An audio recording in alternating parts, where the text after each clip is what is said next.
Blood trickled down Andre Mitchell's service jacket as he stared into the muzzle of Officer Tyler Blackstone's pistol. The slurs still echoed in his head like shrapnel. Then the sky throbbed with rotor thunder as military helicopters swept in. His secure phone had broadcast an SOS. The reckoning had begun. Before we continue this jaw-dropping saga of injustice and accountability, tell me where you're watching from in the comments. Smash that like button and subscribe if you want more true stories where justice crashes down on abusive authorities. The second those helicopters cut across the sun, everything shifted. But how did we get here? Andre exhaled slowly as he rolled past the Welcome to West Ridge, Virginia sign, a surge of complicated feelings tightening his chest. 17 years had passed since he'd fled the town's stifling cocktail of overt and quiet racism for the disciplined clarity of military life. Now a decorated Black Army major with multiple Afghanistan deployments behind him, Andre had come back reluctantly. He was older, wiser, and harder. But this homecoming wasn't for him. It was for the woman who raised him. His grip clenched around the wheel as landmarks he'd tried to forget flickered past. The memories hit like cold rain. Grandma Estelle's voice, weak but stubborn, had finally pulled him home. Her health had slipped, and as her only living relative, Andre couldn't stay away. The modest house, battered by time, sagging porch boards and peeling paint, came into view. He parked the rental, straightened the civilian clothes that felt wrong after so many years in uniform, and drew a steadying breath. Jeans, button-up, low profile. He'd opted not to advertise his rank in this mostly white suburb where invisibility once kept him safe. Stepping onto the cracked walk, memories surged up, uninvited and merciless. The neighbor, Mr. Patterson, calling the cops because 12-year-old Andre was lurking while walking home. The guidance counselor steering him toward trades despite his spotless GPA while pushing college prep for white classmates. The officer who stopped him for matching a description at 16. Those scars had propelled him toward the Army, chasing merit over prejudice. The military became his real home. Excellence spoke louder than bias. Andre rose fast, ultimately becoming one of the youngest Black officers to command an elite tactical unit trained for high-risk missions. Rows of ribbons rode his chest, a Purple Heart, a Silver Star for a Kandahar operation that saved 39 civilians. He mastered advanced comms that impressed Pentagon brass. Grandma Estelle's hug was fierce, her frame thin but unbroken. "My boy," she whispered, eyes scanning the man he'd become. A major now. The living room walls were a tribute, photos, clippings, plaques, proof he'd escaped and thrived. For 3 days he settled into the rhythm, cooking, prescriptions, stories, small repairs, and quiet laughter that softened old hurts. On day 4, refills and groceries were due. "Take my car," she insisted, pressing the keys to her weathered Buick into his palm. "Save your rental."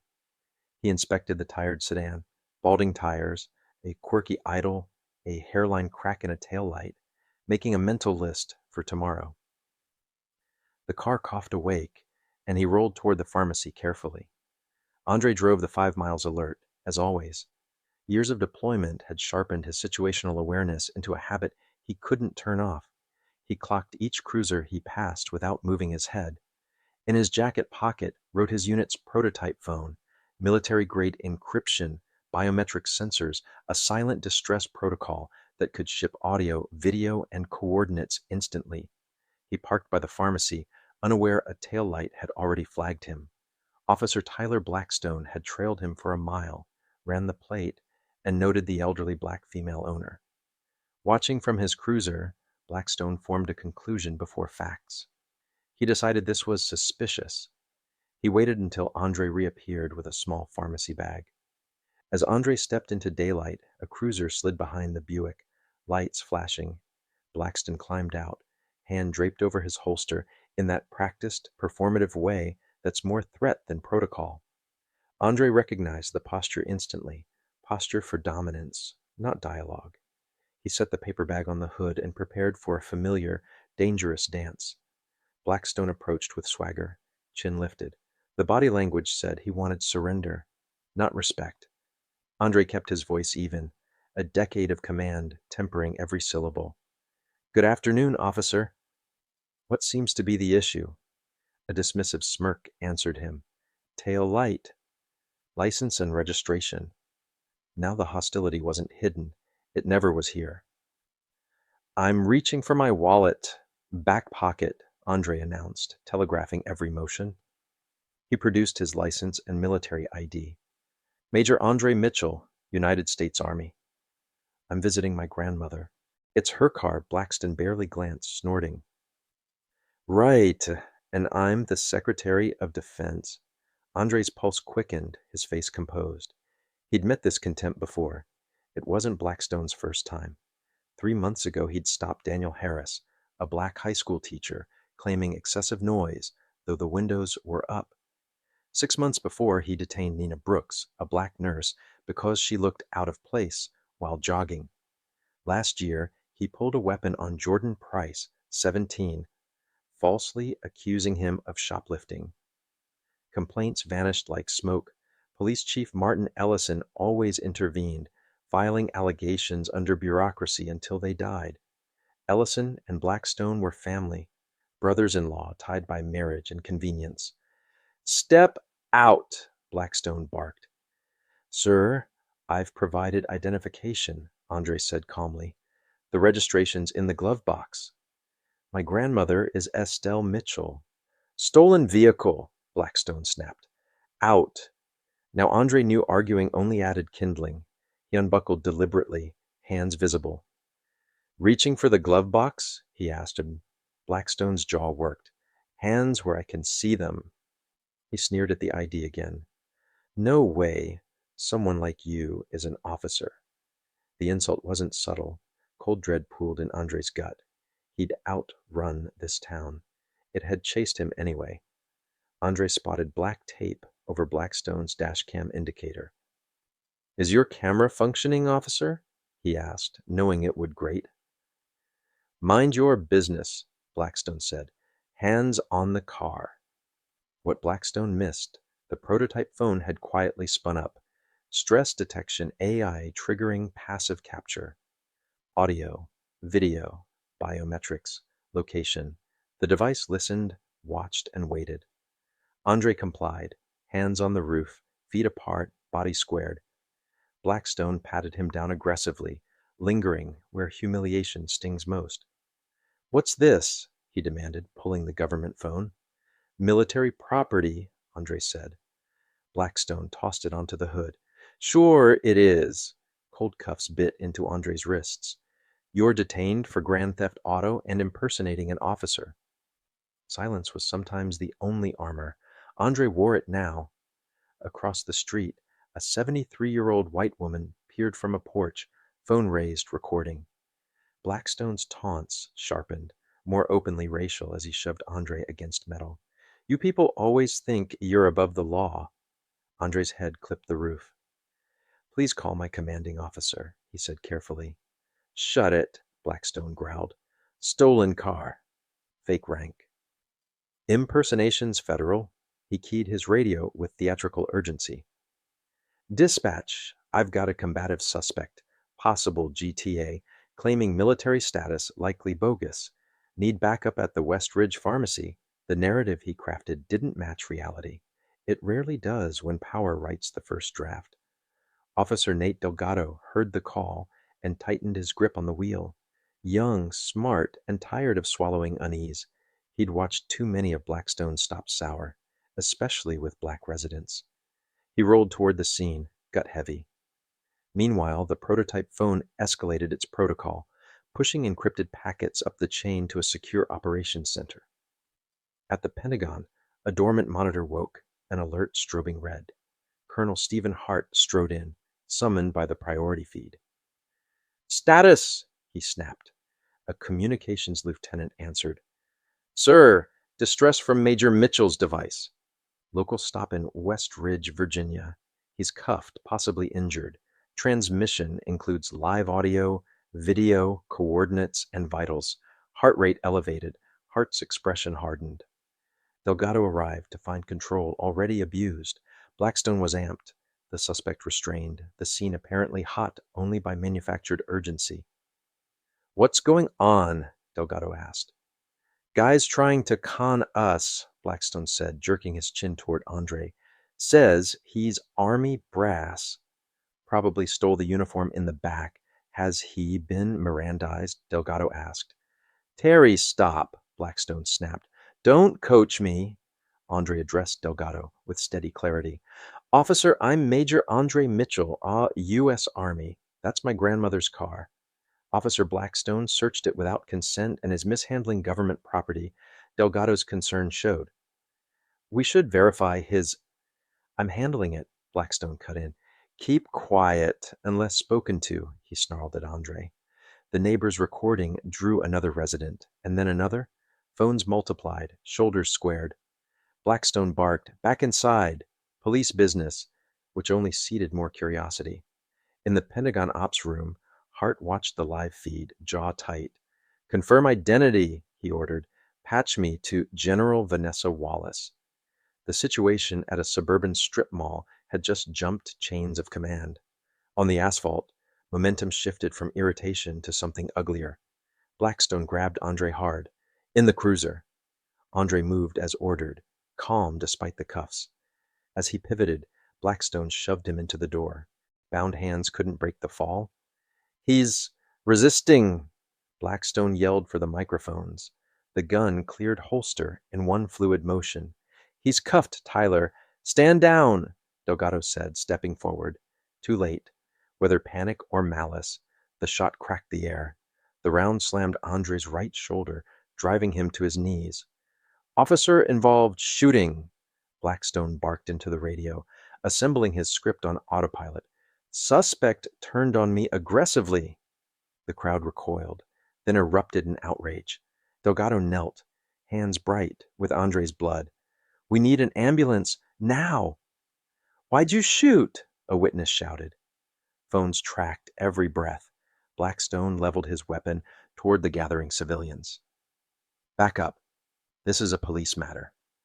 In the Pentagon, the feed jolted as Andre fell, audio capturing the gunshot, the chaos, Delgado's urgent calls, and Blackstone's brittle theatrics. Hart was already on with Wallace. "General, active duty major shot by local police during an illegal detention. We have full stack evidence. Live video, audio, biometrics, coordinates. Wallace's voice went iron. Spin up the QRF, full jurisdictional package. I'm wheels up." On the pavement, Blackstone hovered over Andre, still not rendering aid. "Should have complied," he muttered. The final thing Andre heard before the world thinned was the faraway thump of rotor blades. "Do you think Blackstone was justified?" "I want to hear you. Comment 1 for obvious police brutality, or 2 if you believe there's more we haven't seen.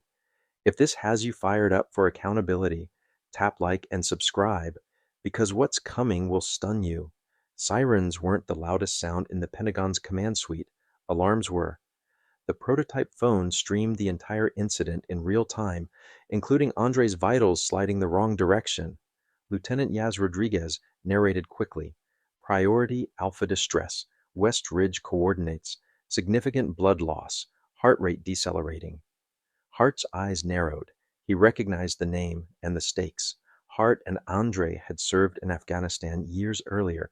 Trust forged under fire doesn't fade. "Get General Wallace," Hart ordered.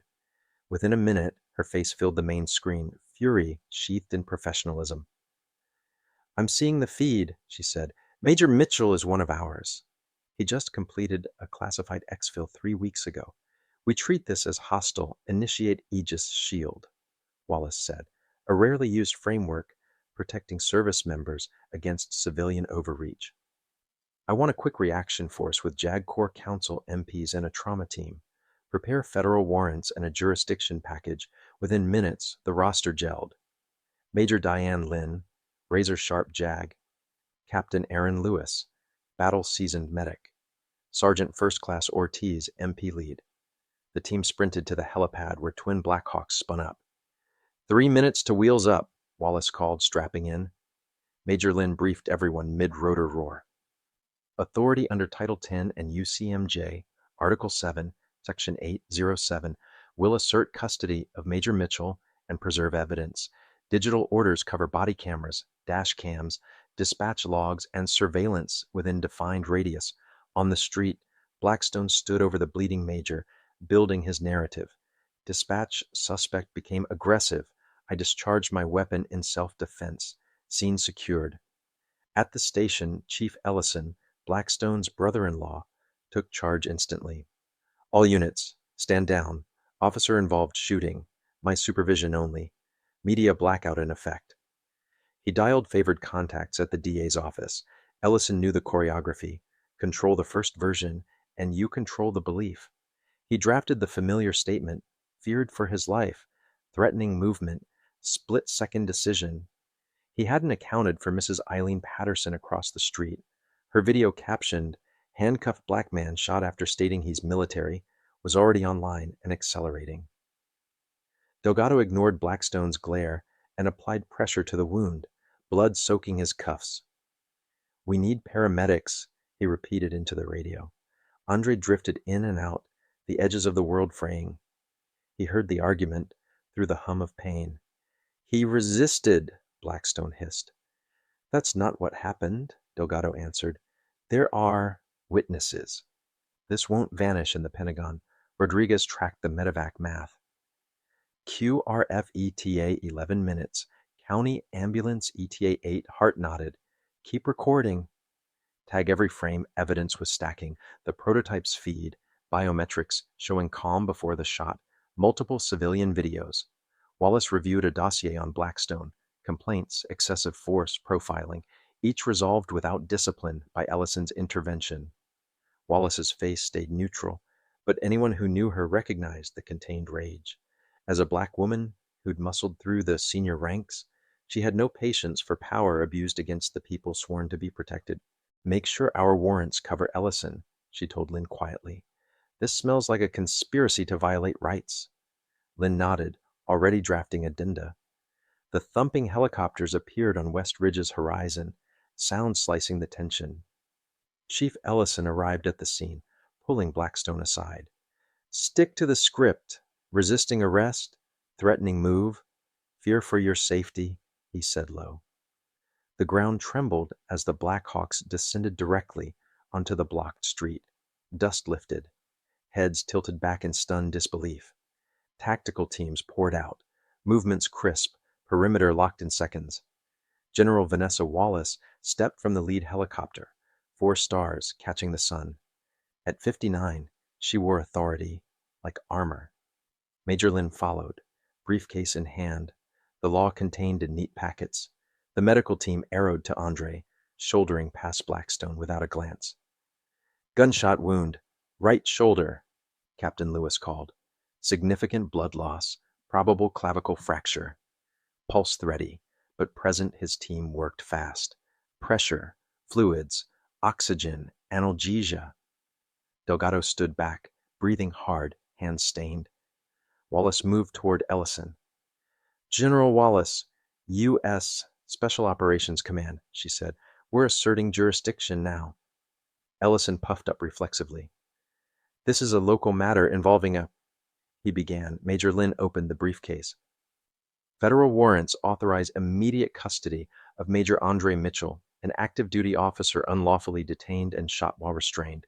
We're preserving all evidence, Officer Blackstone's weapon, body cam, dash cam, dispatch traffic, and any departmental communications." The seals and signatures drained Ellison's color. "This is unprecedented," he said weakly. Wallace's gaze cut him off. "Not only can we, Chief Ellison, we must, when one of our officers' rights are violated and a federal crime may have been committed." She faced Blackstone. "Officer Tyler Blackstone, you are detained under federal authority for the shooting of Major Mitchell. Surrender your weapon and badge." To the MPS defiance flickered. "Absurd," Blackstone said. He resisted. "Threatened me." "I followed policy." Wallace's tone sharpened. "We have the complete audio and video from Major Mitchell's device. Every word, every action lived a Pentagon command." She gestured at the phone still on the hood, forgotten evidence in plain sight. Color drained from Blackstone's cheeks. Delgado swallowed and stepped forward. "General, I witnessed it." Major Mitchell complied throughout. He posed no threat. When Officer Blackstone fired, Ellison shot him a poisonous look. Delgado didn't back down. From the sidewalk, Mrs. Patterson edged forward, voice steady despite her years. "I filmed it all," she said. "He bullied people here for years. Today went too far. The dam broke. He stopped my son 3 times in a month for looking suspicious," a man said. "We've lived here 2 decades. He threatened to arrest me when I questioned a search," someone else added. Ellison tried to push the crowd back. "Active crime scene," he barked. No one moved. The balance of fear and power had shifted, and everyone knew it. MPs relieved Blackstone of his weapon. "You can't do this," he protested, voice thin. Wallace didn't flinch. "You discharged your weapon at a restrained, compliant military officer. That's assault on military personnel, a federal offense. You'll be detained while we investigate fully." The medical team lifted Andre, stabilized but pale, onto a litter for transport. Andre's eyes fluttered open as they carried him past Wallace. Recognition sparked through the pain. "General," he rasped. Wallace bent close. "We've got you, Major." Rest as the rotors wound up again. Wallace turned to Ellison. "We'll be reviewing your department. Pattern analysis. 10 years. Complaints, stops, detentions, force reports." Ellison blanched further. "You can't take over my department," he said, a last flare of bluster.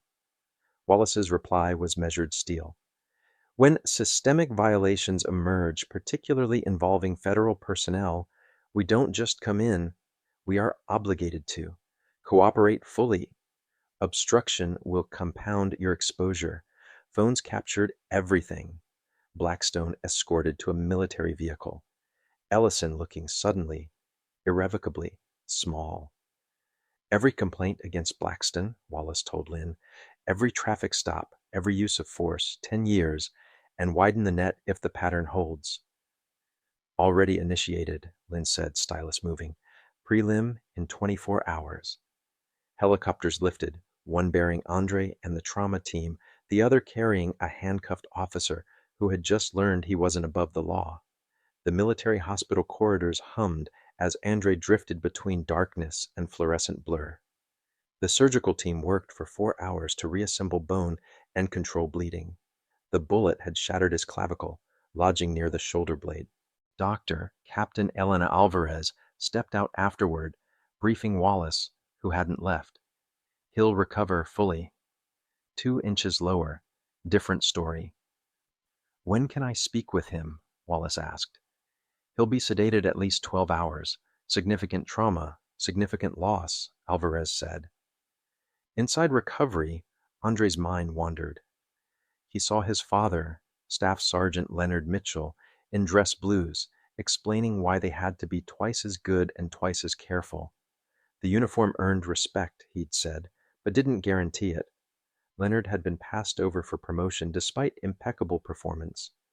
"The uniform doesn't shield us from everything," he had told 10-year-old Andre, "but it gives us a fighting chance." 3 years later, Leonard died in a training accident. Andre and his mother grieved, then pushed forward. When cancer took her senior year, Grandma Estelle caught him before he fell. The Army became his refuge and his proving ground. Discipline, excellence, purpose. He climbed rank by rank, refusing to be defined by a zip code that tried to cage his future. He carried those childhood lessons into Kandahar and beyond, earning trust in rooms where doubt once welcomed him first. Some barriers cracked, others stood in stubborn, familiar ways. Weeks earlier, he'd led Operation Starfall, quietly extracting a high-value source from hostile ground. The after-action report read like a blueprint for judgment under pressure. Pentagon leaders noticed. Wallace already knew. That was why the alert hit with a personal jolt. You don't leave your people on the battlefield, foreign or domestic. Principles don't change with the skyline. Back in West Ridge, the first news van bumped over the curb, cameras swinging toward an unimaginable tableau. Federal helicopters, military police, a local officer in cuffs. The crowd buzzed like power lines after a storm. A story long whispered in hallways had poured into the open. The old rules of who gets believed shifted a few feet that afternoon. At the station, Ellison tried to regroup. "We need the narrative unified," he told a captain. "Body cam?" The answer stung. "Black tape over the indicator." "Dash cam, intermittent, dispatch logs. Already requested by federal counsel." He called the DA again, the confidence in his voice thinner now. The old protections suddenly felt like cardboard shields in a downpour. In the Pentagon, Lynn coordinated with federal magistrates, digital signatures flashing across tablets. Preservation orders hit inboxes for Westridge PD and neighboring jurisdictions. Rodriguez packaged the device's data, audio, video, timestamps, vitals, and mirrored it to multiple secure vaults. "Chain of custody locked," she reported. "Civilian videos are proliferating. We're scraping public posts for corroboration." Wallace stepped into a briefing room and faced a semicircle of senior staff. "This isn't just about one shooting," she said evenly. "It's about patterns colliding with accountability and the message we send to every soldier watching. We will be thorough, lawful, and undeniable." Heads nodded. Hearts beat faster. A path had been chosen. There would be no hedging. Reporters called West Ridge City Hall. Elected officials said they were monitoring. A council member, voice trembling, promised a special session. Meanwhile, citizens organized on group chats and message boards, sharing clips and stories. A predictable countercurrent swelled too. Anonymous accounts pushing combative suspect claims. Reality and spin began their familiar tug of war over a wounded man's body. In a quiet waiting area, Delgado sat with hands finely clean, knuckles pale around a foam cup. A veteran told him softly, "You did right, son." He stared at a point beyond the wall. Courage isn't fireworks. Sometimes it's a whisper that refuses to shut up. He'd broken the silence that kept bad stories alive. He'd pay a price. He didn't care. Back at the Mitchell house, Grandma Estelle watched the news, hand over her mouth. The reporter mispronounced Andre's rank. She corrected the television anyway. A neighbor came by with soup and a stubborn insistence to sit a while. They watched shaky footage of helicopters landing on their street. "He told the truth," Estelle said. "He always has." The room held its breath. Ambulance telemetry pinged the hospital's intake monitors. "Male, 39, GSW right shoulder, stabilized," the paramedic said. "ETA 2 minutes." The team rolled to the bay. Captain Alvarez reviewed scans, mapping the path of a bullet that had refused to kill. "We'll fix what we can," she said, "and document everything else." Scalpel, suction, clamp. Work, the most honest prayer. In a dim corner of the ER, a young nurse paused, recognizing the name. Her brother had served under Mitchell overseas. "He wrote home for my brother when communications were down," she whispered. "Said he'd make sure Mom knew he was safe." She checked the monitor, exhaled, and kept moving. Hospitals are built on thousands of quiet acts of mercy. Ellison tried to ring old favors. Some went to voicemail. Others answered carefully, every sentence hedged with alleged and pending. He looked out his window at a town that had always felt manageable. You can't dam a river with your hands, not when the water's evidence and the current is people tired of swallowing their fear. Wallace's chopper slid onto a military pad near the hospital. She walked straight through security, trailed by Lynn and Ortiz. "We'll hold a joint presser," Wallace told her staff. "We lead with facts we can prove, timelines, recordings, biometric data, chain of custody, no conjecture." It wasn't theatrics, it was control through discipline, the language of credibility. In the neighborhood, Mrs. Patterson's phone vibrated nonstop. Reporters, relatives, strangers thanking her. She texted her granddaughter, who replied with a heart and a "proud of you, Nana." On her porch, she folded her hands, eyes on the street where she'd lived for 40 years. Courage doesn't always roar. Sometimes it holds up a phone and refuses to look away. At the hospital, a social worker introduced herself to Estelle by phone. "We'll keep you updated," she promised. Estelle listened, steady now. "Tell my grandson I'm here," she said. "Tell him I remember the first time he saluted me after basic and said, 'Ma'am.' I said, 'Boy, your ears are still dirty.' He laughed for a week." The social worker smiled. Detectives from a federal task force arrived at West Ridge PD to collect evidence.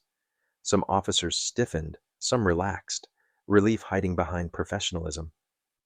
The room's temperature changed. A sergeant pointed mutely at a locker room door. Inside, a storage box labeled "training aids" sat oddly heavy. Task force members cataloged it without commentary. Sunlight felt different afterward. Lynn reviewed dispatch recordings, pausing when Blackstone's voice pitched performative urgency. "He scripts for the mic," she murmured, "but the biometrics from the prototype show Major Mitchell was calm until the shove." Rodriguez overlaid timelines, the data locked together like teeth on a gear. Facts can be patient, but when they turn, the movement is unmistakable. A rumor bloomed that federal troops had invaded West Ridge. Wallace refused to get baited. "We're enforcing lawful federal authority to protect a soldier and preserve evidence," she told a reporter evenly. "We coordinated with appropriate agencies. We're not here to occupy. We're here to ensure the truth survives." The clip was replayed on every channel that night. In the recovery room, machines hummed like distant crickets. Andre slept, shoulders bandaged, a constellation of bruises blooming. Wallace stood at the glass and saw him as more than a case, a man who'd chosen service and been answered with a bullet on a quiet afternoon. Leadership means carrying the weight and insisting it counts for something. Delgado drafted his statement, each sentence careful and true. He pictured internal affairs interviews, icy stares in the locker room, the long memory of small-town politics. He also pictured a handcuffed man collapsing against a cruiser door because he had no hands to break his fall. The choice of who he wanted to be had never felt clearer. Ellison met with an attorney who told him what he didn't want to hear. "You should step back," she said. "Conflict of interest with your brother-in-law is glaring. Federal oversight is inevitable." He bristled. "We've handled our own for decades." She closed her pad gently. "Maybe that's the problem," she said. The room went quiet except for the clock. Major Lynn filed supplemental warrants covering encrypted systems and personal devices if used for official business. "Scope is tight, Judge," she said over secure video. "We're protecting constitutional rights even as we investigate violations." The judge, tired, cautious, impressed, signed. "Good process matters as much as good outcomes. It's how you make justice stand up in daylight." The first compilation videos hit the internet, neighbor footage stitched with dispatch audio, the arrival of the helicopters, the stunned crowd. The narrative most people recognized didn't require narration, nor did it need fury. The images supplied their own indictment. Meanwhile, a quieter chorus began to sing. Policy, training, culture, words that hide responsibility unless someone drags them into the sun. Captain Alvarez checked on her patient again. "Nerve function looks good," she told the chart. "Rehab will be work, but he'll get there." She jotted a note about scar management, then paused to tuck a stray blanket corner. "You repair what you can, you witness what you can't. Sometimes both are the job, and sometimes that is enough for a night." Reporters clustered outside the hospital for an evening press conference. Wallace stepped up with Lynn and Alvarez flanking her. "Major Mitchell remains in stable condition after surgery," Wallace began. "We have secured multiple sources of evidence, including live-streamed audio, video, and biometric data from a military device. We intend to share facts with appropriate transparency. We respect local institutions," Wallace added, "and we also respect federal law and the rights of our service members. Those values are not in conflict." Questions flew. She refused hypotheticals, offering only verifiable timelines and processes. The posture wasn't defensive, it was disciplined. In a noisy world, restraint can sound like authority if you've earned the right to speak. At home, Estelle turned off the television and sat in the quiet that follows adrenaline. The refrigerator motor clicked on. She whispered a prayer she'd said 1,000 times, half gratitude, half plea. Then she wrote a list for tomorrow. Call the pharmacist, find the good blanket, ask the pastor to come by. Love is a series of small tasks performed faithfully. In a break room, two West Ridge officers argued in low voices. He always pushed it, one said about Blackstone. Yeah, but you keep your head down, the other replied. That's how you end up complicit, the first answered. They fell silent when a detective walked in. Choices were rearranging themselves across town like furniture after a flood. Wallace's staff drafted a memo to the force. The uniform binds us to higher standards, it read. We fight for each other, but we answer to the truth. She added a handwritten line. No soldier should feel safer in Coast than at a pharmacy in Virginia. She didn't often editorialize. Tonight she made an exception. The words would circulate for years. Delgado drove home slowly, every light a thought. He parked and sat with the engine off, staring at his hands. He dialed his mother. You did the right thing, she said before he spoke. He didn't answer for a long moment. Finally, I know. Sometimes the right thing and the easy thing don't even share a zip code. He walked inside anyway. Ellison paced his office, television muted.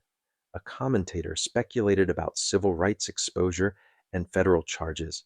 He thought about retirement, a beach, a boat. He thought about his brother-in-law in handcuffs. Accountability always sounds abstract until it knocks on your door carrying a ledger and a pen that only signs in ink. Mrs. Patterson watched the press conference replay and smiled sadly. Took long enough, she told the empty room. She placed her phone on the charger like setting down a candle after a vigil. She'd spent a lifetime teaching children to raise their hands. Tonight, she'd raised her own for the grown-ups who still needed the lesson. The hospital's night shift lights softened into a kind of quiet that isn't silence, just gentler work. Alvarez reviewed labs. Stable? She allowed herself one unclenched breath. Outside, a patrol car idled, and a soldier smoked under a sodium lamp.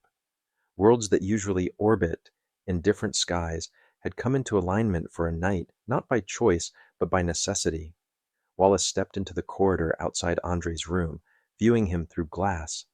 She remembered a different hallway overseas, where he'd cracked a joke after an impossible day, breaking tension like he'd been born to carry other people's heaviness. Leaders often borrow that gift. Tonight, she promised him silently, we will not let this be rewritten. Lynn's team pushed late, mapping complaint patterns, matching dates, teasing out who signed what and when. A curator of the avoidable, a cartographer of accountability. The outlines of something larger started to show. Policy exceptions granted. Counseling substituted for discipline. Files moved, then moved again. Patterns aren't proof, but they tell you where to look harder. Rodriguez refreshed the evidence vaults. Backups were duplicated and then duplicated again. If it exists, it persists, she said, almost to herself.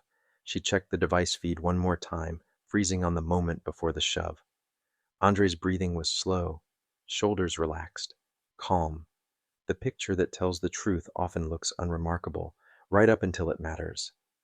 In the ICU waiting area, Estelle arrived with a church friend, cardigan buttoned against the hospital air.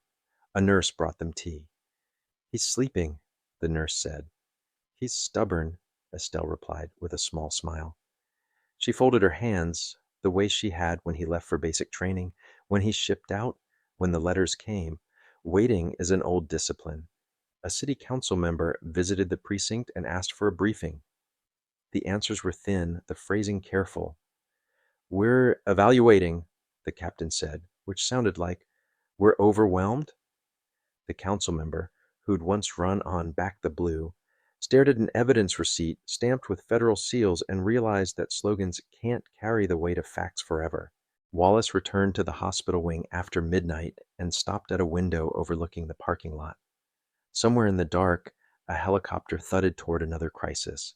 She thought about every soldier who had watched the clip and imagined themselves on that pavement. She thought about their families. She pressed her palm against the cold glass and went back to work. In Westridge, porch lights burned late. Neighbors texted links and memories. Someone posted a photo of the cracked tail light with the caption, "This started it?" Another replied, "No, it started long before." Storytelling is a contested space. The difference tonight was that more people had receipts. The town's future began to wobble on its old hinges. Andre slept, then surfaced briefly. Pain dulled, voices distant. He heard a nurse humming off K and saw a ceiling tile shaped like a funny state. He tried to lift his right arm and failed. A hand, steady, warm, rested on his left. "You're safe," someone said. He believed it, not because of the words, but because of their weight. Captain Alvarez updated the chart one last time. "Sedation taper in the morning," she wrote. "Begin PT consult. Family visit if stable." She paused at the door and looked back. Surgeons don't often get to see lives beyond the scar. Tonight she imagined a parade formation, a medal ceremony, a grandmother's beaming face. It steadied her more than coffee. Wallace dictated a closing note. "We don't confuse speed with haste," she said. "We move quickly so the truth doesn't get trampled." Lynn added cross-references to case law, tightening the spine of the investigation. Ortiz logged custody of Blackstone's sidearm. Procedure can feel cold. It's also how you build something warm enough to keep people safe. In the half-dream between morphine and memory, Andre saw his father again. Polish on boots, creases sharp, eyes gentle. "The uniform gives us a chance at respect," Leonard said, "not immunity." He remembered when promotion passed his father by, and how he smiled anyway, strength as quiet as a stitched seam, holding against strain others never noticed. After Leonard died, Andre and his mother learned how to live in a world that met them first with suspicion. When cancer took her, Grandma Estelle carried what was left of the family with stubborn grace and small jokes. The army gave Andre a ladder out and a banner to carry. Some barriers moved, others didn't. He kept climbing anyway. Yet Andre had learned to outpace bias, leading with cool judgment that saved lives. Elsewhere in the hospital, Estelle Mitchell arrived, escorted by military staff flown in from West Ridge. 80 now, arthritic but proud, she moved with quiet dignity toward her grandson's room, refusing the wheelchair twice before finally accepting an arm. General Vanessa Wallace met her in the corridor, extending a hand with genuine regard. "Mrs. Mitchell, I'm General Wallace. Your grandson serves under my command. He's among our finest." Estelle's fingers wrapped the general's firmly. "Thank you for coming for him," she said, voice steady despite the storm beneath. "Folks in West Ridge been targeted for generations." "My late husband caught a baton in '66 for sitting at a lunch counter," she murmured. "My boy got hauled in for looking suspicious, walking home from the factory. Now my grandson." Her voice cracked at last, decades of grit giving way. Wallace guided her to a chair. "Mrs. Mitchell, I promise this won't be buried. We have evidence that cannot be twisted," Wallace continued, "and we have lawful authority to see it through." Estelle searched the general's face. "We've heard pretty words before, General," she said softly. "Seeing you here, seeing what you did today, maybe this time's different." She rose and took her seat by Andre's bed, vigil begun. Wallace rejoined Major Diane Lynn and the team inside a hastily secured conference room turned command hub. In 24 hours, the case had hardened. "The recording from Major Mitchell's device is unequivocal," Lynn reported, cueing the footage. "Officer Tyler Blackstone escalated instantly, dismissed military ID, searched illegally, then fired at a restrained, compliant subject. Intelligence analyst Lieutenant Mina Ko brought up subpoenaed documents. 5 years, 37 use of force events for Blackstone. 34 involved black residents, 15 formal complaints, all dismissed by Chief Martin Ellison without inquiry." Wallace's jaw set. "And Ellison?" Lynn's expression cooled. "More than kin. Their family by marriage, plus communications tying Ellison and DA Lila Montrose to coordinated protections, co-advanced another slide. Pattern widens. Judge Henry Ralston has tossed 23 excessive force cases in a decade, nearly all involving the same officers. He golfs with Ellison weekly and shares a private club membership with the Mayor Wallace exhaled through her nose. So not a bad apple. An orchard managed to rot on purpose. We're looking at a coordinated shield across police, prosecutor, bench, and city hall, Lynn said, designed to preserve discretion for certain officers, particularly against black residents. A junior aide slipped in. General, it's everywhere. Mrs. Patterson's clip just crossed 5 million views, networks leading with it. Protesters are outside West Ridge PD, now local response? Wallace asked. Mayor Ronald Whitaker, calling for calm and promising a thorough review, the aide said. Chief Ellison claims military overreach. He has requested the governor restore local control. Wallace's smile was thin. They still don't grasp jurisdiction or momentum. We'll stay within the law, and we won't blink dusk deepened when Andre fully surfaced. The first thing he focused on was Estelle's hand wrapped around his, strong despite tremor. Grandma, he rasped, throat raw from anesthesia. You're safe now, baby, she said, tears bright. The general came for you. They ain't letting this slide, Wallace slipped in, presence filling the room. Major Mitchell, she said, formal tone softened by concern. Welcome back. He tried to straighten, winced, settled. Extraction appreciated, ma'am. Not quite Kandahar, but I'll take it. A ghost of a smile touched Wallace's mouth. She'd greenlit Starfall herself. How do you feel? Like I've been shot, he said dryly. I've had worse? His gaze sharpened. What's next? Wallace pulled a chair close, decision already made. We've compiled overwhelming evidence against Blackstone, Ellison, and others. DOJ is ready to open a civil rights probe on our referral. You should know pursuing this makes you visible. Scrutiny, headlines, the weight of a bigger fight. Do you want to press forward? Andre looked to Estelle. Her eyes held generations of endurance. With respect, ma'am, he said, voice steadying, this isn't just about me. It's about every black driver pulled for nothing. Every kid hassled for walking home. Every family told an officer feared for his life. If this helps nudge the system, I'm in. Fully, Wallace nodded once. Conviction meeting conviction. I expected as much. Rest. You'll need your strength. As she left, her phone buzzed. The president requested a direct update. Wheels were turning, and so were the gears set to grind back. The battle would expand into courtrooms, news cycles, and rooms where power prefers dim lighting. Do you think Andre made the right call?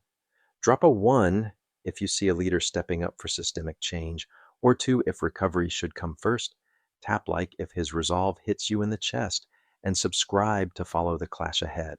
The Pentagon's involved, but can reform, beat an entrenched machine. Chief Ellison strode the length of Mayor Whitaker's office, fury and panic warring under his skin. This is unprecedented military overreach, he fumed. They detained my officer, seized records, and are threatening a takeover. Whitaker, silver-haired guardian of the status quo, nodded, as he did math only politicians learn.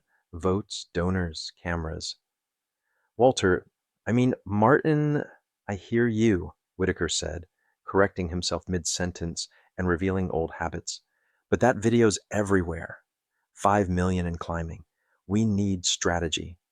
Ellison slammed the desk with an open palm. Strategy? If they dig, they'll raise what we built. The unsaid hung heavy. Both men understood exactly which foundations. I'll call Judge Ralston and D.A. Montrose, Whitaker said at last. We'll present a united front. Within an hour, the town's power block gathered. Ralston, indignant jowls in motion. Montrose, ambition lacquered in calm. We reclaim jurisdiction, Montrose said crisply. I'll argue the military overstepped. Judge Ralston can expedite. He nodded solemnly. Ellison's shoulders eased. And the evidence? He asked. That phone? The neighbor's video? Montrose's smile chilled. Improperly obtained evidence can be excluded. We'll argue the military device was unauthorized surveillance of an officer on duty. Whitaker raised a hand. Public perception matters. There's a crowd chanting right now. Distant noise filtered through glass. We've handled protests, Ellison said curtly. Riot control overtime's approved. This feels different, Whitaker replied. Federal helicopters change calculations, and he's no random citizen. He's a decorated major. While City Hall plotted, Wallace handled strategy of her own. In a secure hospital conference room, she briefed the Attorney General over video. Evidence is irrefutable, Wallace said, sharing footage and summaries. It's not a one-off. We're seeing a decade-spanning pattern. The Attorney General, herself a former civil rights litigator, listened, jaw tight. You have my full backing. Civil Rights Division opens immediately. A team lands tomorrow, Wallace nodded. Judge Ralston's moving on an injunction. Let him, the AG replied, calm edged with steel. Your authority's sound. Any obstruction of DOJ becomes its own count. Call over, Wallace turned to Lynn. They'll hit us in court and on cable news. Prepare for both, Lynn nodded. Legal team set for jurisdictional crossfire. Public narrative, there's something else. She hesitated. A leak? Wallace's eyes narrowed. Released or leaked? Leaked, Lynn confirmed. Details of Andre's classified work are appearing. Stuff never made public. Someone thinks elevating his heroism bolsters support across news sites. Andre in dress blues, ribbons, and stars gleaming, flashed beside outraged op-eds asking how a man who served could be treated like a suspect. Veterans from every stripe spoke out online and on air, furious and unified. In West Ridge, resistance turned meaner. Ellison summoned Officer Nate Delgado. You betrayed the department, he said, voice like a slammed door. Sided with feds. Delgado's hands shook, but his words didn't. I sided with the truth. What Tyler did was wrong, and not the first time. Ellison leaned in. Watch yourself. Officers who forget loyalty have accidents. The air chilled. Delgado left, rattled but resolute. That night, he called Major Lynn, offering testimony and a cache of notes he'd kept for years, dates, stops, violations buried by command. He wouldn't be the only one to find his voice. 2 officers visited Mrs. Eileen Patterson, suggesting she reconsider sharing her video. 73 spine straight, she called the local station instead. I've seen this injustice my entire life, she told a camera. I'm not shutting up. The attempt to muzzle her detonated online, drawing more witnesses with stories they'd once whispered only to friends. Fresh intel hit Wallace's desk. We've got credible indications Ellison ordered evidence destruction, Lynn said. Complaint files, past dash cam pulls, internal chatter about Andre's shooting. Wallace didn't blink. Loop, DOJ, seize it now. Within hours, federal agents arrived with warrants, catching a clerk mid-delete at a terminal. Chain of custody began with a screenshot. Ellison, watching sand pour through his fingers, dialed Senator Charles Barron, Law and Order Thunderbolt and Union favorite. Senator, the military's undermining local policing, he said. Morale's collapsing. Barron promised to press the defense secretary, political gears turning audibly over the phone. Meanwhile, Judge Ralston inked an emergency injunction as planned. Major Lynn accepted the papers with a dry smile. Exactly on cue, she said to Wallace. Response drafts were already open. The legal fight had begun in earnest, but the narrative tide was rolling the other way. Truth, once caged, was stretching. In Andre's room, strength crept back each day, stubborn as he was. Wallace kept him briefed. They're counterpunching hard, but they misread what's arrayed against them. Andre understood the math. They've operated untouched so long they can't imagine answering to anyone. That's why this matters. Wallace studied him, seeing again the strategic clarity that earned his command. The West Ridge fight was becoming a hinge moment. Despite the headwinds, Wallace felt momentum harden into probability. DOJ's team arrived with the quiet professionalism of people who've done this before. Led by Special Agent Carmen Velez, a 20-year veteran of civil rights cases, they set up in the federal building, deliberately separate from both military and local police, signaling independence from the start. Velez didn't waste a minute. Interviews were scheduled, subpoenas served, servers imaged before the unforeseen outages could arrive. "We have reason to believe complaints were systematically suppressed," she briefed. "We'll recover the paper trail and map the pattern." The paper trail obliged, as it often does when arrogance grows careless. What Andre and neighbors knew lived in the numbers. Traffic stop data showed black drivers 7 times likelier to be pulled than white drivers, 12 times likelier to be searched. Use of force cases skewed similarly.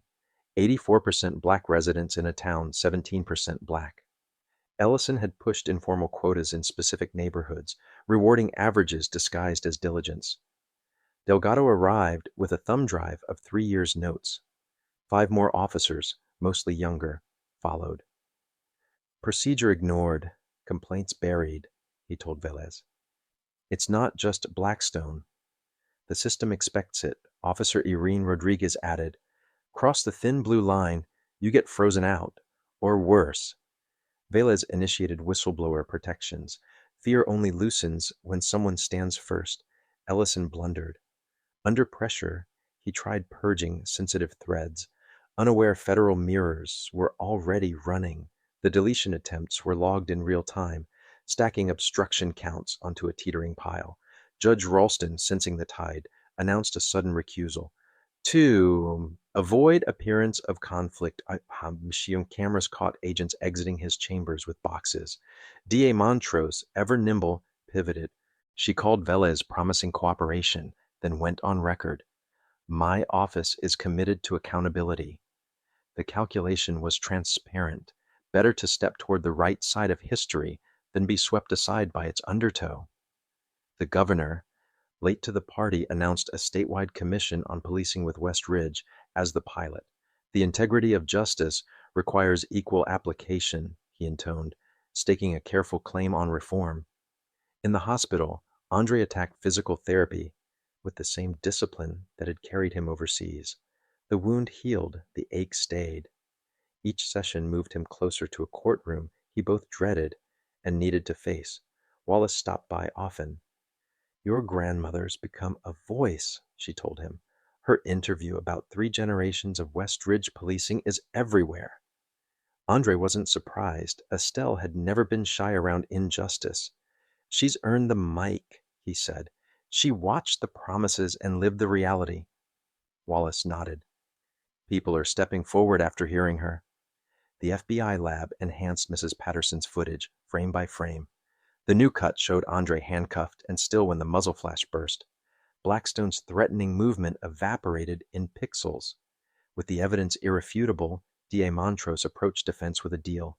20 years on attempted murder and civil rights counts, parole considered after 15. To nearly everyone's shock, Blackstone refused. "He maintains he did nothing wrong," his lawyer told Montrose. Privately, counsel had urged acceptance. Years of impunity had taught the officer invincibility. It would be an expensive lesson. Andre trained harder, aiming to stand upright in court when the man who shot him finally faced consequence. The night before the preliminary hearing, Andre sat in Estelle's hotel room, the weight of tomorrow quiet between them. "Didn't think I'd see this day," she whispered. "All those years, they were untouchable." Andre held her hand. "This time is different. We have receipts, witnesses, and leaders willing to move." She squeezed back. "Because they couldn't ignore you." "What about the ones without a general's cell number?" she asked, slicing to the heart. Andre's resolve set. "Then this can't stop with me," he said. "It has to fix what made this possible." Morning brought dress blues and a sling. He walked the corridor past cameras, metals catching light like arguments you can't talk away. In shackles, Blackstone was led the other direction. Their eyes met, his still defiant, Andre's steady as a man who's faced worse and outlasted it. Outside crowds gathered, some with signs, some simply to witness the hinge. National media turned a local wound into a mirror many had avoided for years. The reckoning widened. Inside, Andre sat with the prosecution team, DOJ alongside JAG. Across the aisle, Chief Ellison, Judge Ralston, and others under investigation took seats in the gallery, watching a stage they might soon occupy as defendants. Over 7 days, the case unfolded with method and patience, brick after brick mortared by receipts. The phone's recording carried everything: the instant hostility, the racial barbs, the false radio performance, the shot into a cuffed man. Mrs. Patterson's enhanced angle corroborated each beat. On day 3, Andre testified, voice level, words exact. "I complied with every instruction," he said. "My training is to remain calm under pressure. I did." The defense leaned on the familiar script: split-second decisions, perceived threat, an officer's fear. It crumpled under Major Lynn's cross. "Officer Blackston," she began, tone cool, "you testified you feared for your safety when Major Mitchell turned, correct?" "Yes," he said. "Sudden movement." Lynn played the footage. "Point to the threatening move," she said. Silence lingered. "Camera doesn't show everything," he muttered.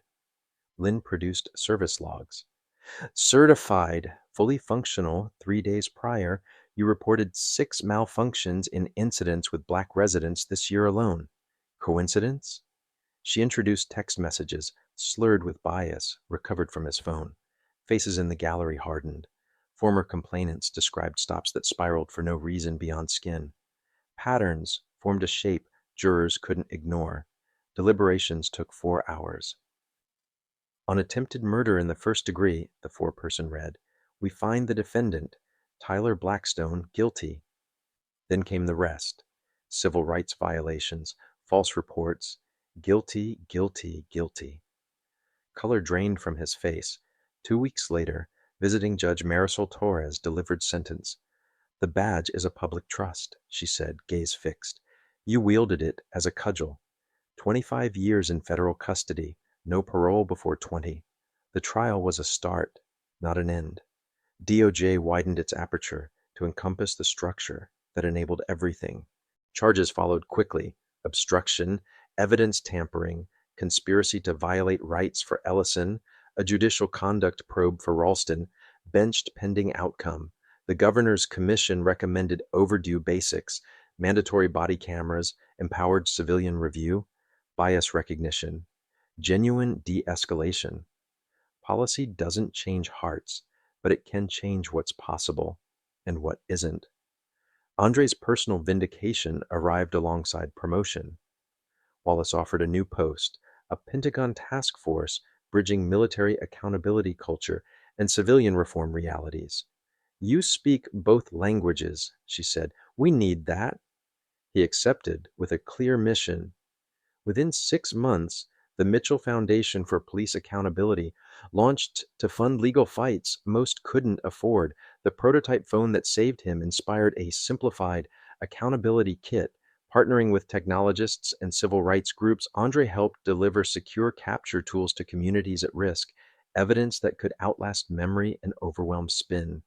If power rewrites first drafts, truth needs better pens. The pilot programs spread faster than expected. Nearly a year later, on a warm spring afternoon, Andre visited Estelle in her new place. Safer neighborhood, better light, bills handled. "You moved mountains, Vike," she told him, holding clippings about reforms nationwide, citing the West Ridge case. "Not just for you, for everybody." He smiled, realistic as always. "It's a beginning. Work remains."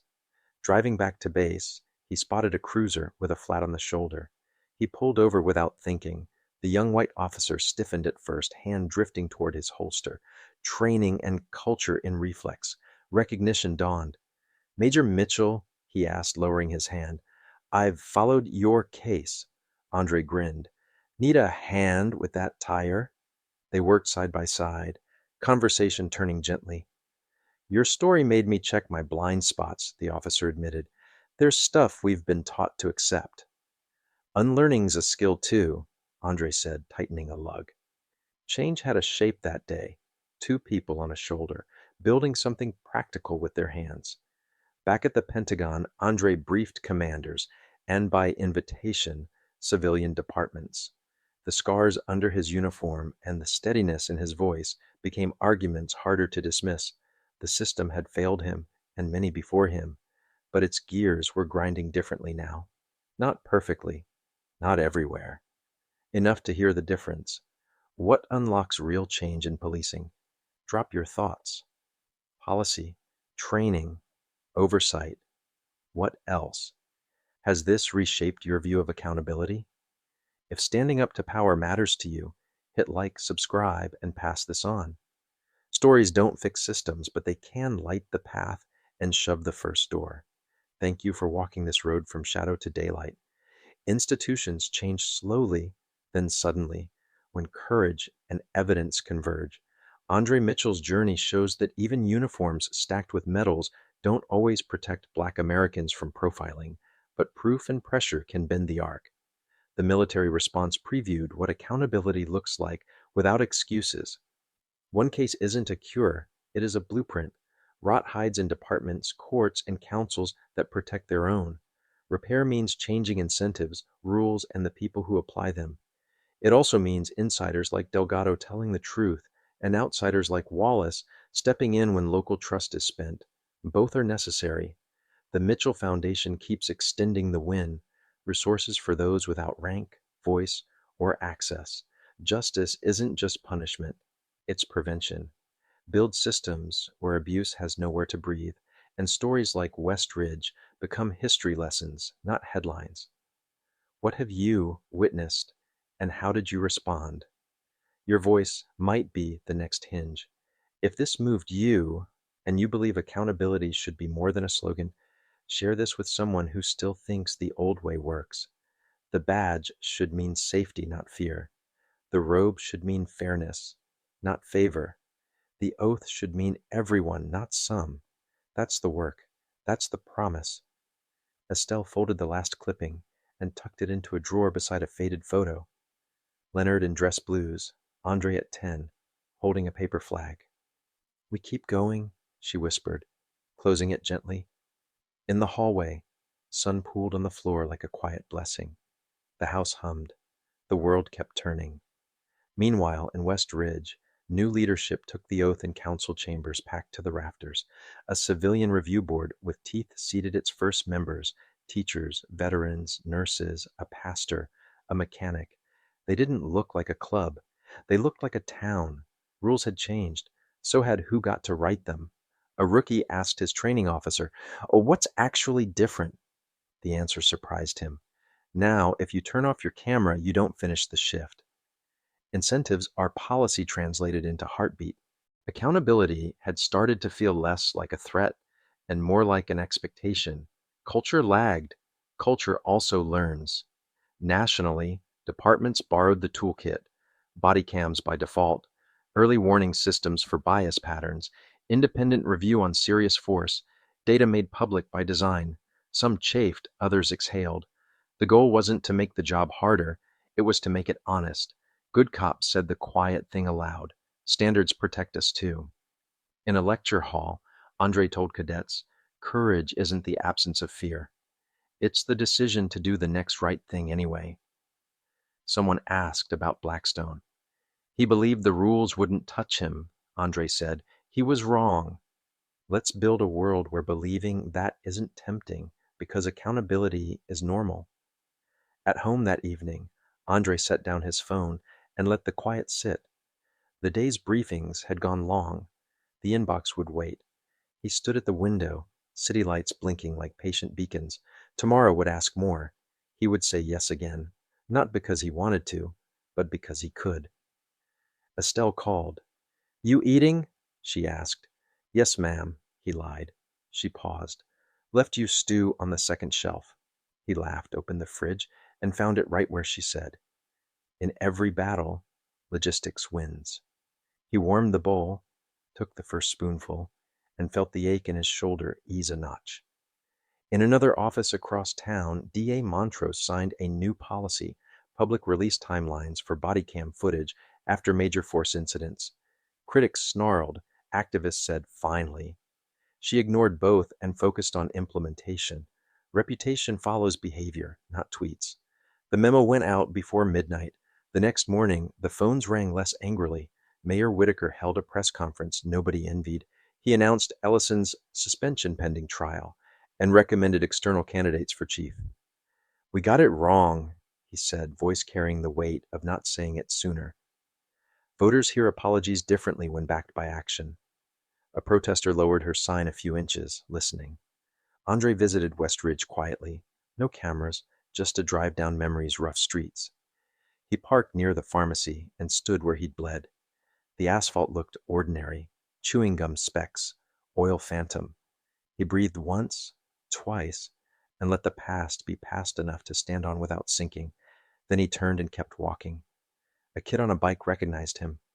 "You the guy from the helicopters?" he asked. Andre grinned. "I was the guy under them." The kid considered this, then nodded like that was cooler. "My aunt says they don't mess with the neighborhood as much now." "Your aunt sounds smart," Andre said. The kid pedaled off, back tire squeaking. At the hospital, Dr. Elena Alvarez taught residents using Andre's case, not for spectacle, but for systems lessons, trauma protocols, evidence integrity, chain of custody in medical contexts. "We patch bodies," she said. "We also safeguard truth." A resident scribbled, thinking of future nights when both duties might collide in one thin corridor. In class, a civics teacher streamed the press conference where Judge Torres delivered sentence. Students debated authority, bias, reform, and what equal justice should mean after West Ridge. A quiet sophomore raised her hand and said, "We have to change rules and hearts, but rules first so hearts have time to learn." The room stilled, then nodded. The Pentagon Task Force published its first report, recommendations for interoperable evidence standards when military personnel interact with civilian law enforcement, so no one improvises the next crisis. Wallace signed the foreword. "Accountability is not adversarial to public safety," she wrote. "It is its foundation." She slid a copy across to Andre. "Good work." Estelle planted marigolds along her porch, knees protesting, determination louder. Neighbors waved. She waved back, sun on her face, history at her back, future stubbornly invited. She had outlasted baton swings, patrol lights, courthouse shrugs, and campaign smiles that meant nothing. Today she watered flowers and let herself believe tomorrow might actually bloom. Delgado testified again, this time before the commission. "I was scared," he admitted, "and I did it anyway." The room exhaled. He detailed quotas, winks, and the way sarcasm greases cruelty. He also told them about the first call he handled after reforms, a de-escalation that ended with a handshake. No report, no bruise. Different felt good. Mrs. Patterson received a community service award she didn't ask for. "I just pressed record," she said into a mic. "You did the rest." But everyone knew better. Courage has 100 forms. Hers looked like a phone held steady by hands that had steadied many before. She placed the plaque on her mantle and made tea. Elsewhere, Senator Barron held a hearing heavy on theater, light on substance. The defense secretary answered cleanly. Jurisdiction was clear. Evidence preservation lawful. Cooperation with DOJ airtight. Sound bites flew. Facts stood. The clips went online, where attention spans are short but allergic to obvious spin. The narrative kept its footing. A recruit class at West Ridge PD ran scenarios with new scripts.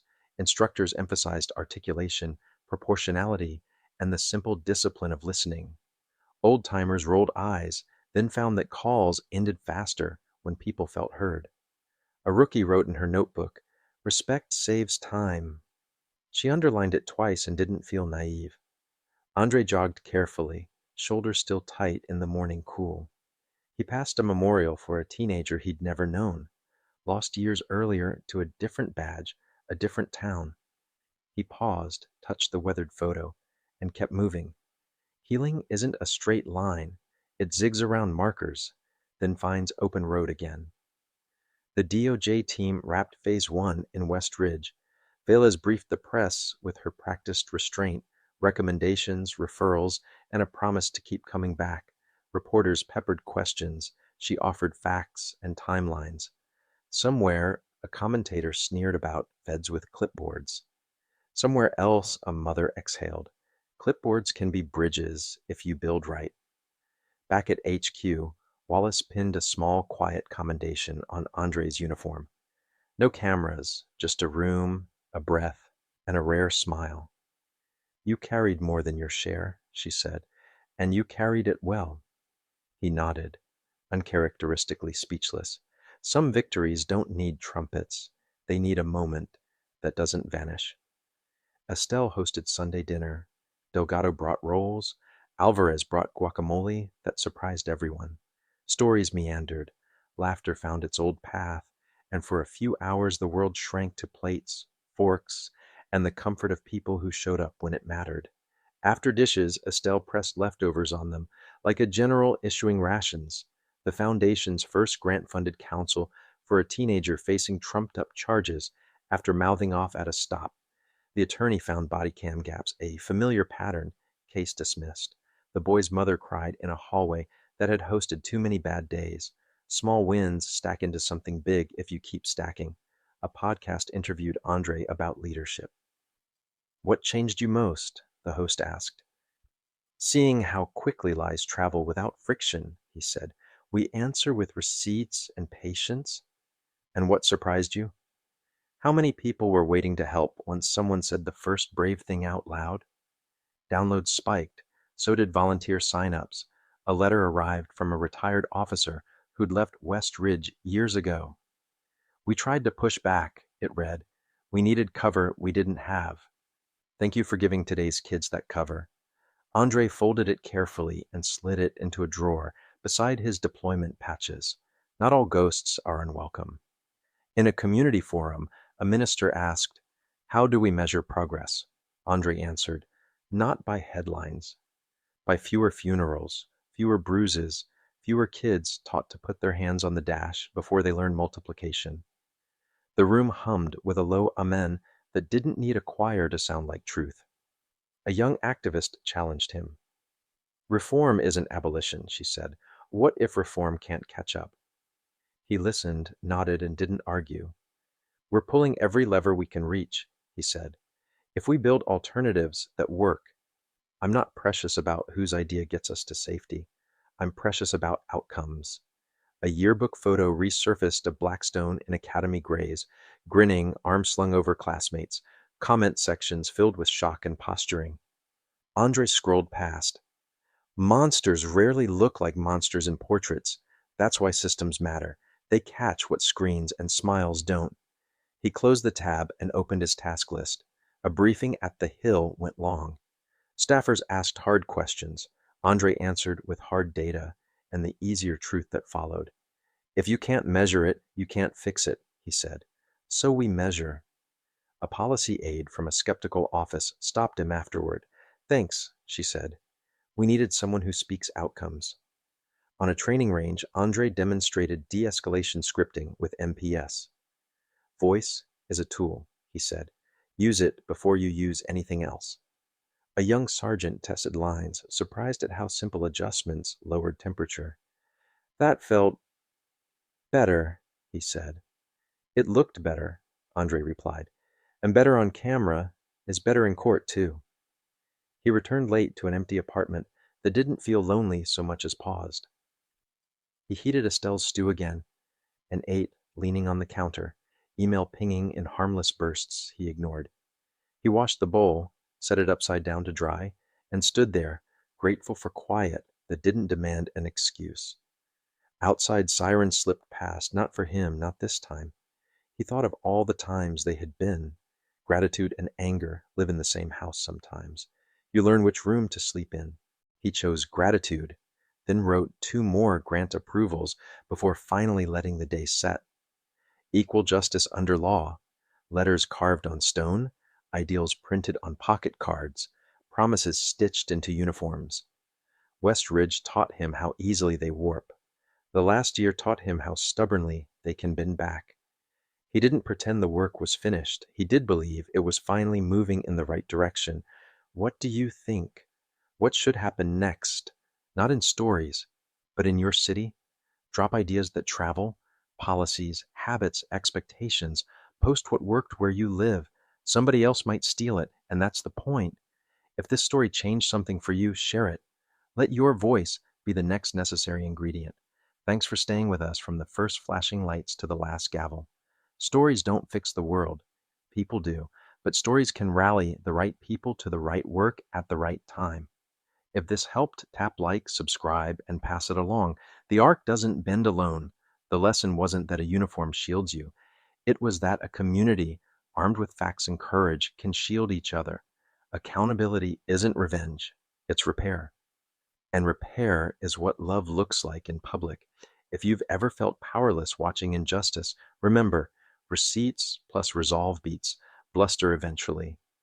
Andre stood again at Estelle's porch. The marigolds, brighter than their size, made sense. You rest, she ordered. He saluted playfully. Yes, ma'am, she laughed, the sound of a long campaign ending one battle at a time. He headed down the steps back straight, future heavy and welcome on his shoulders. Somewhere, a dispatch cracked to life. Somewhere else, a rookie clipped on a camera and meant it. In West Ridge, the night came soft for once. Porch lights winked across streets that had seen hard things and might yet see better. The story wasn't over. It was finally pointed someplace worth going. Tomorrow's work waited: memos, meetings, budgets, briefings. None of it glamorous, all of it necessary. Andre's phone buzzed with a message from Delgado. Got coffee? He replied. Always. Systems don't change on headlines alone, they change on calendars. The day flipped. The arc bent another fraction. Thank you for witnessing Andre's road. May it pull us toward the country we claim out loud. If you're ready to help, start nearby.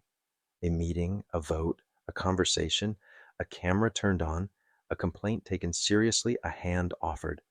Justice is ordinary work done persistently and then done again. Lesson 1: Proof beats bluster. Why evidence saves lives. Many of you remember a time when a handshake sealed a deal and a note in a ledger settled disputes. Today, the ledger is digital, but the principle hasn't changed. If it isn't recorded, it can be rewritten by whoever shouts the loudest. Andre's prototype phone, quiet as a pocket Bible, captured what mattered: voices, video, vitals, GPS, that calm heart rate before the shove, the handcuffs already on, the muzzle flash, facts that stand up in daylight. For older Americans who sat through town meetings and watched stories bent by influence, this is a reminder and a comfort. Evidence isn't impolite, it's protection. It gave the Pentagon cause to act, the JAG team authority to preserve the scene, and the surgeons a timeline that matched the wound. Many of us have children and grandchildren who drive 5 miles to the pharmacy the way Andre did. Tell them to narrate their motions, keep phones charged, and know their rights.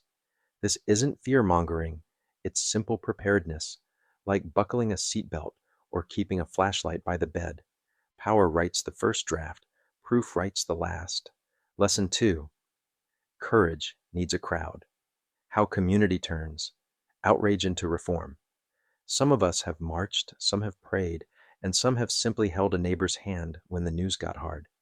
We know courage when we see it, but courage travels farther when community walks beside it. Officer Delgado spoke up. Mrs. Patterson held her phone steady. General Wallace brought lawful muscle and disciplined restraint. That chain, witness, whistleblower, and wise leadership turned a shooting into a turning point. Older readers understand this rhythm. After the sirens fade, real change lives in boring places: policy memos, training calendars, budgets that match promises. In West Ridge, evidence didn't end at a verdict. It fed reforms: cameras that can't accidentally go dark, public stop data, promotions tied to respect, not raw numbers. If you've chaired a church committee or served on a school board, you already know the drill. Show up, ask for timelines, put dates on the wall and names beside tasks. Teach your grandkids how to record safely and how to file a complaint that won't get lost. Write your council member and then follow up in 30 days. When good officers see that accountability protects them too, culture shifts from fear to pride. Justice is not a thunderclap. It's a steady drum, kept by neighbors who refuse to lose the beat. Friends, you've seen how receipts and resolve carried Andre from a sidewalk to a courtroom and then into real reforms. In your town, what single change would make the biggest difference? Uneditable body cam rules, public stop data, a civilian review board with teeth, or training that rewards de-escalation? Have you witnessed a moment when a phone, a neighbor, or a quiet act of courage changed the outcome? Share your story below so others can learn and act. If this resonated, please like the video, subscribe to the channel, and hit the bell so you won't miss practical tools and true stories that help keep our communities safe and fair.